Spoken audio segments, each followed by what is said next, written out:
Hi guys, it's Teresa. I'm here to tell you my tip for the week.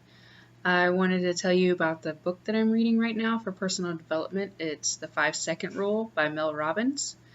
I came across this book through a TED Talk.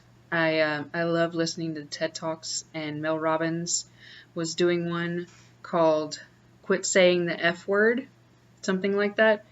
And their F word being, the way she put it, the F word was fine. Quit saying you're fine. When people say, how are you doing? You say you're fine. Because you start accepting that. You start accepting that you're fine. And then you're complacent and you don't want to push yourself to go anywhere. So the whole TED Talk was really, really good and worth listening to. And at the end, she mentions the 5-second rule. And what that means is whenever you have a doubt or a negative thought, or you're going to try and do something and you need to push yourself, but you can't, you count backwards from 5. So me, with inviting or talking to people, if I don't take action within 5 seconds, I'll talk myself out of it.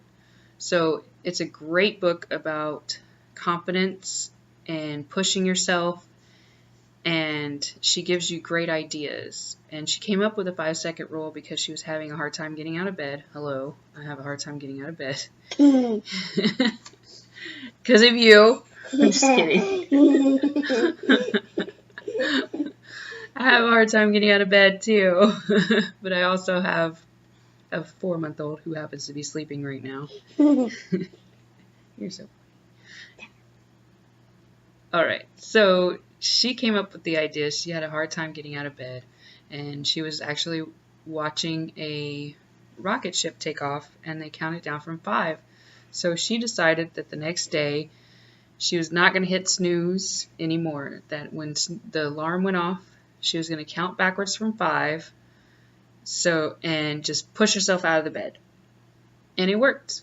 The next morning, when she was sitting there with the alarm, while she was sleeping, the alarm went off, and instead she was about to reach for snooze, and then she decided to count 5, 4, 3, 2, 1, and she just got out of bed. And it's becoming like a big deal. A lot of people are doing it, and in the book, one guy even saved his own life by counting backwards from 5. And she had someone do research about it, and it's just a really great read. And it's about confidence and pushing yourself, which I need because I don't push myself enough. And I will keep you posted on how this book is going. I hope you have a great week. Thank you. Can I do it?